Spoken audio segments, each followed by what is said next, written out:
Gilles, bonjour. Bonjour Xavier. Bienvenue dans Nous Entrepreneurs, cette chaîne YouTube pour que les entrepreneurs puissent s'exprimer. Merci de votre invitation ou de ton invitation. Je ne sais plus si on se tutoie ou vous voyez, Eh mais bien bon, oui, on va se tutoie. tutoyer. Très bien. Et donc la première question que j'ai envie de te poser, c'est qui est cette personne physique Gilles et qui est cette belle personne morale handicap? .fr. C'est Point .fr. important le .fr parce que c'est un site internet. Alors du coup, on va Bon, commencer par handicap.fr. très bien. Handicap.fr, donc c'est un média sur le handicap que j'ai créé il y a maintenant 21 ans. Voilà.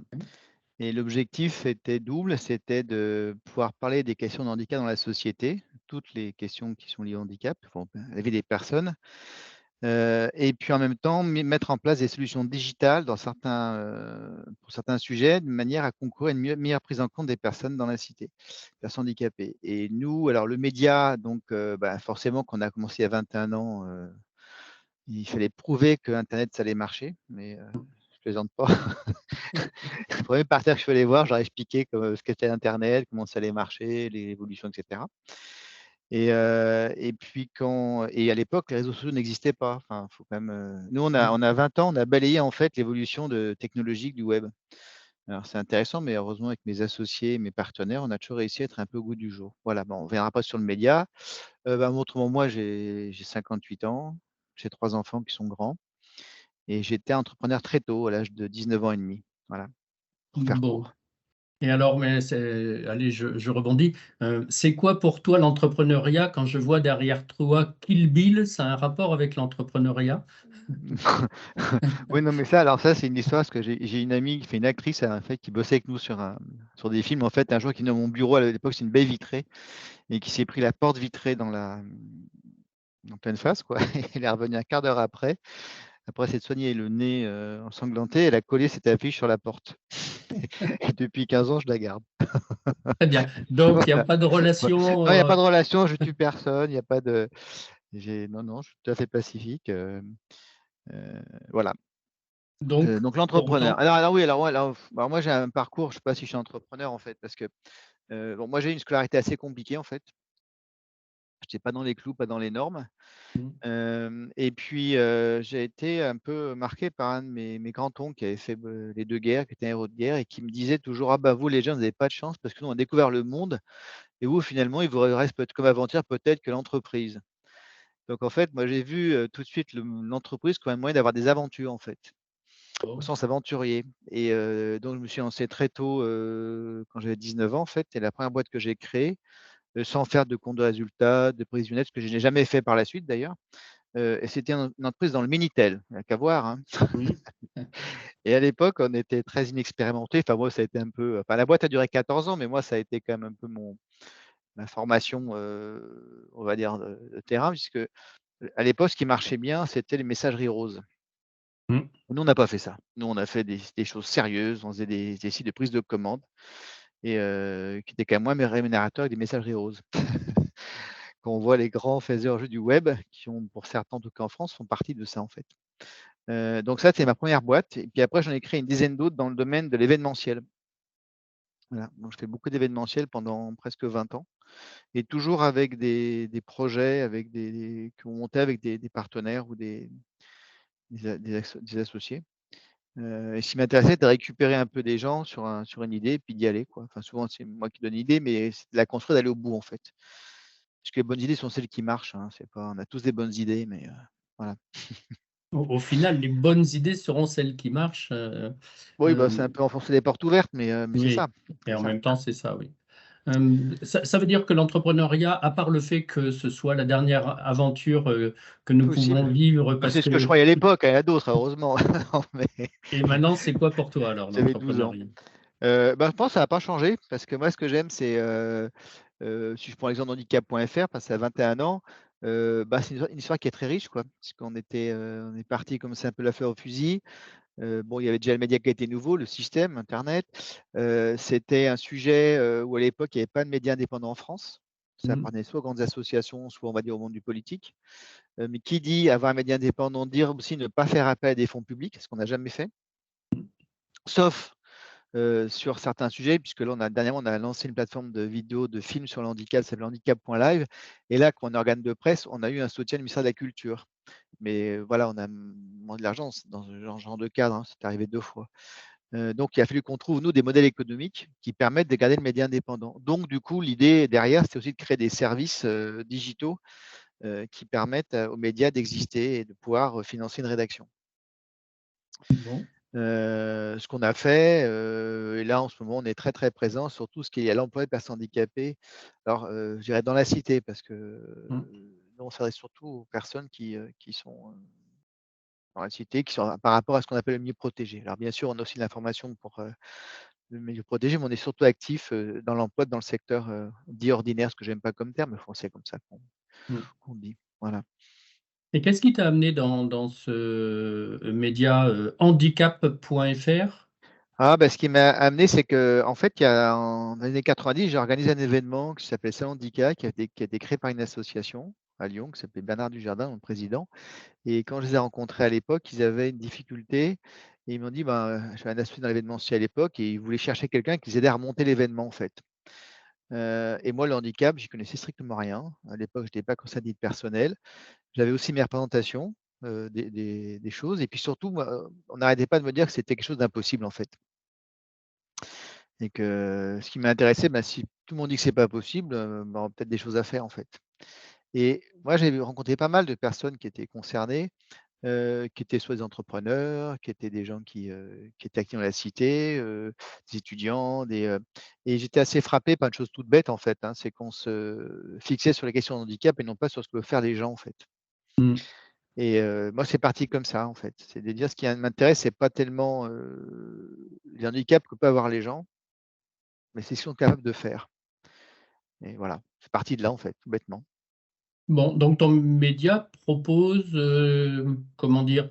Plein de choses pour que ces personnes soient capables de Bah, faire un maximum de choses? non, non, mais pas que, simplement que déjà que la cité comprenne que bon, alors nous, on parle de tous les sujets du handicap, hein, que ce soit l'emploi, que ce soit les loisirs, que ce soit, les vie effective, que ce soit, la formation, enfin la Mmh. vie quotidienne et cetera. L'idée aussi, c'est d'informer la société, l'ensemble de la société sur les questions-là et puis effectivement d'avoir c'est un média spécialisé donc ça permet aux gens aussi de concernés d'avoir, des infos aussi sur l'aspect fiscal, juridique, aux familles aussi d'avoir des ressources en termes d'information et puis d'avoir créé des outils qui leur permettent de trouver du boulot, quoi, entre autres, par exemple. Mmh. Voilà. Et alors bien sur le média, on a créé des web-séries, des podcasts, enfin bon voilà, après c'est tout il faut toujours arriver à innover, nous, comme je disais tout à l'heure, enfin on a quand même traversé ce qu'était le web, hein, puisque à l'époque, on avait les Mmh. forums, les blogs, la vidéo, c'était quand même un peu l'âge de pierre parce que, c'était quand même pas aussi simple que maintenant. On n'avait pas les mêmes logiciels, pas les mêmes plateformes. Enfin bon, tout ça, on l'a réussi et moi, je suis assez fier qu'avec les équipes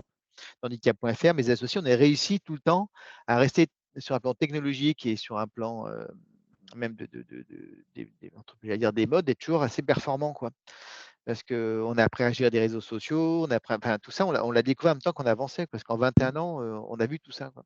Et et et je pense même qu'aujourd'hui, ce serait beaucoup plus compliqué de faire un site comme handicap.fr aujourd'hui qu'il y a 20 ans.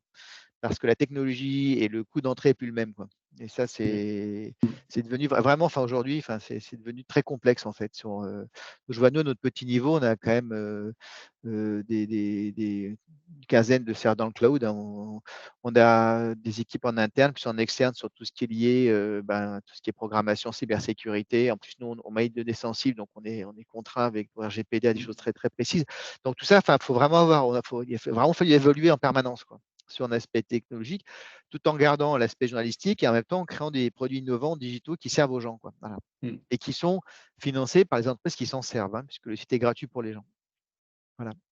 Bon, super. Donc Qu'est-ce qu'on pourrait dire c'est d'autre? Voilà. ouais, quoi dire d'autre? Et que déjà, je trouve que c'est une, très belle mission que handicap.fr, s'est donnée, donc il participe, à la vie de la cité, donc c'est Ah juste oui, on super. essaie de faire bouger un peu les choses. Voilà, très Voilà, bien. on a cette chance-là, en fait, parce que, heu, ouais, je pense que nous, ouais, c'est ça, c'est ce qui m'a intéressé aussi, c'est d'être en capacité de faire bouger des choses, faire évoluer des choses. Voilà. Très bien. Et en même temps, tu l'as dit tout à l'heure, tu as découvert au fur et à mesure des difficultés que tu as résolues au fur et à mesure, et je pense que c'est aussi ça l'entrepreneuriat, Mmh. c'est des difficultés qui se succèdent et l'entrepreneur sait y répondre par lui-même ou par ses équipes. Ta plus grande difficulté, ça a été quoi, toi, dans handicap.fr? Ouais, la plus grande difficulté, mais alors sur quel plan? Parce que là, il y a quand même pas mal de, Oui, c'est celle qui t'a j'ai marqué le plus? moi, je crois qu'il y a une vieille phrase qui dit: «Quand on a les hommes, on va partout». Mmh, Et je pense que c'est de réunir les hommes, les bonnes personnes et surtout que ça dure. Alors et même aujourd'hui, par exemple, moi, j'ai quand même 58 ans, donc ce qui m'intéresse, c'est qu'handicap.fr dure 20 ans de plus. mmh, Et effectivement, je prépare des choses en sachant que c'est pas moi qui les mènerai au bout, par exemple. mmh, Voilà. mmh. Donc je pense que le capital humain, c'est ce qui est le plus important et même malgré les difficultés parce que bon, c'est jamais simple de gérer des d'abord se gérer soi-même, gérer les autres, hein. Souvent, je dis bêtement, faut gérer ses névroses et celles des autres et on avance comme ça. Mmh. Heu, Après, voilà, enfin les grosses difficultés, non, enfin, je trouve qu'on a tous des difficultés. En fait, ça dépend comment on aborde les choses, en fait. OK. Soit Mmh. on dit que c'est un problème, soit on dit: «Ben, qu'est-ce que j'en fais?» Voilà. Donc moi, j'ai toujours abordé les choses en disant: «On en fait quoi de bien?» Voilà, bêtement, enfin voilà. Bon, et c'est pour ça que je te parlais de difficulté, parce que moi aussi, dans mon langage, un problème, c'est une difficulté qu'on n'a pas résolue et qui se complexifie au fur et à mesure du temps et qui devient un problème.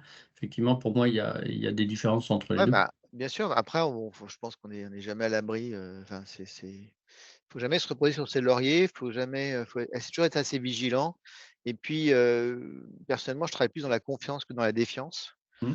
Donc moi, je fais confiance aux gens, voilà et j'essaye, bah, alors bêtement, encore une fois, je vais enfoncer des portes ouvertes, mais moi, si les choses sont importantes, c'est de faire ce qu'on dit, parce que surtout aujourd'hui. Très bien. Bon, donc des difficultés que tu as toujours résolues en faisant confiance aux gens et certainement à toi-même. Oui, ah oui, puis après j'ai aussi Mmh, des associés qui c'est bien, enfin on est très différents entre associés, mais c'est ce qui fait alors c'est pas toujours facile, mais c'est ce qui fait qu'on y arrive. bien sûr. Et dans cette confiance que tu t'es accordée pour arriver à ça, est-ce que dans ce mouvement d'entrepreneuriat ou qu'est-ce que dans ce mouvement d'entrepreneuriat, tu as appris de plus important sur toi-même? Il y en a pas qu'une. Hem, Moi je crois qu'il faut jamais renoncer OK. et puis, pas avoir peur de l'échec, parce que l'échec souvent c'est ce qui nous permet d'avancer plus vite. Et puis après une chose avec l'expérience, c'est que parfois je me dis que quand les choses se font pas, c'est pas très grave, c'est qu'elles doivent pas se faire en fait. Bon, d'autres se feront à leur place? Ouais, oui, oui, oui, faut pas être figé, faut pas être Bon. figé. Et puis, après, c'est vrai que, enfin, c'est toujours arrivé à créer puis après il y a des assi pour que les choses, elles fonctionnent, il faut arriver à être au bon moment, au bon endroit, quoi. Faut arriver à créer les faisceaux de présomption pour arriver que là, Mmh, c'est là où il faut y aller, quoi. Donc, il faut pas avoir peur d'essayer, enfin, voilà. Nous, on a des choses qu'on a réussi, des choses qu'on a plantées aussi, hein. C'est pas je veux dire, mmh. heu, moi, j'ai pas de moi, quand je parle de ma première boîte dans le Minitel, je honnêtement, je pense que j'ai fait toutes les bêtises que fait un chef d'entreprise, hein. J'en ai pas raté une, hein. Enfin, pas Très les choses bien. illégales, je pense que j'ai toutes faites, quoi. Bon, ouais, c'est ce que tu disais, hein, j'aime pas le mot échec, mais le mot difficulté auquel on se confronte, on y arrive ou on n'y arrive pas. Mais dans tous les cas, nous apprenons. J'ai un excellent article de Il n'y a pas d'échec, il n'y a que des feedbacks. C'est un peu ce que je comprends de ce que Ouais, tu dis.